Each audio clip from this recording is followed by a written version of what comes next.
Hello, welcome to my channel. Today we're talking about grading interactive notebooks. So first of all, I'm kind of against grading stuff like this. I don't want to grade things just to grade them, and I feel like that's what this is. But you know how some kids are. If there's no grade, they're not going to do it. Not all of my students are like that, but I have a couple, and it's one of those things where it's like, this is for your own good, so I'm going to go ahead and grade it to make sure that it happens and that it gets done. So if you choose to grade your interactive notebooks, you want to think through a few things, like how are you grading it? What does that grade count as? How frequently will you grade it?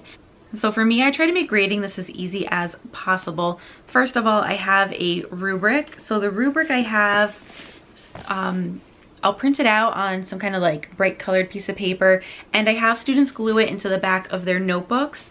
So this is the back of my example notebook that I'm showing for my interactive notebook flip through videos. Now this rubric actually is available for free. I'll have that linked below for you. It's part of the interactive notebook startup templates.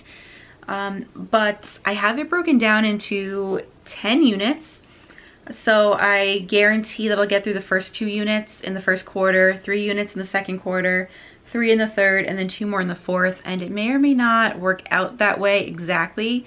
So I'm flexible in how that works. And, you know, I just let my students know about any updates to how their grade is being calculated. But there's 3 things that I'm grading them on each time I grade it. So I'm looking for the table of contents to be completely filled out, all the page numbers written, and to have all the pages added and complete. So very simple stuff, things that are actually very easy for them to do.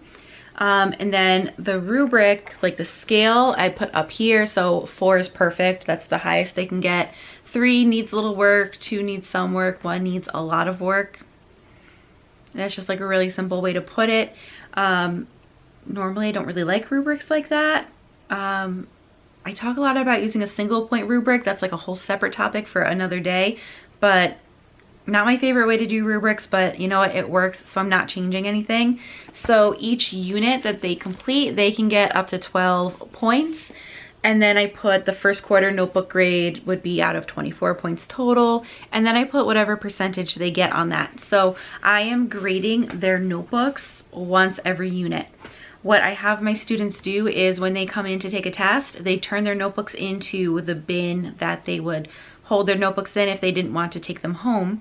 And I just go through them, and I'm literally just flipping through, because all I'm looking for is the table of contents being filled out, the page numbers being written, and all the pages from the unit being added and done, and that's it. So I'm grading the interactive notebooks for completion, not for accuracy.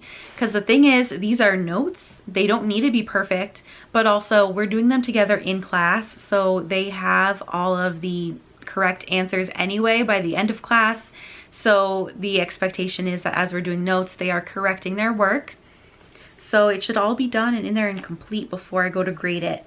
And then they have resources to catch up if they didn't have that done ahead of time. And there's really no reason that they shouldn't have it all complete by the time that the test rolls around, unless they were really absent or something, which they would get extra time for. I'm not crazy about like having a super strict deadline or anything. Like, it should be done the day of the test. That's the expectation. If they forgot their notebook that day, if you know, they were out for a while, or if they just forgot to bring it with them, I'll grade it the next day or whenever I can. Or honestly, there are times when I'm on unit 2 and I'll have someone's notebook that I haven't graded unit 1 for, and I'll just grade unit 1 then. So it's fine. It's very like loosey-goosey. I hate that term, but that's the only thing I can think of, because just for that first quarter grade, we only have units 1 and 2. And that first quarter grade's not getting recorded until after unit 2 is complete. So there is that leeway there. Now, as far as what their grade counts for, I throw it in as a quiz grade. Essentially, I communicate to them that it's kind of like a free quiz grade. It's like a free 100, because all they have to do is this little bit of work every day during class that they would be doing anyway, that they should be doing anyway, at least. And, you know, I just check it over, and then they should be getting a 100, and it's easy to get 100. They just have to have everything complete. There's resources for them to complete it if something happened in class. And like I said, the numbers, the table of contents, if they lose track or something, they can check with a friend. Like, they just have so many opportunities to make sure that they're turning in what needs to be done. And like I said, it's not hard to do. So like I tell them, you know, it's basically like a free 100 that's going into their grade, and maybe it's not 100. Usually that first unit is where, you know, I point out to them like, you're missing the page numbers, your table of contents is missing the dates or something. And, you know, they might not get a perfect 100 that first quarter, but they're usually getting like 92, 96, 100. And what I do, and I don't quite advertise this to them, but if I'm grading their notebook and they come up with a grade that would bring their overall average down, I don't put it in there. Because like I said, I don't really want to have to grade this to begin with. It's not, you know, not really reflective of anything other than their continued daily effort, which, you know, should count for something, but it comes out in the assessments really. So I'm just not super strict about it. If it helps their grade, it's going to go in there. If it doesn't help their grade, I don't put it in. And if, you know, I don't usually tell them about it. I let them see it in their grade or not, and then ask me about it.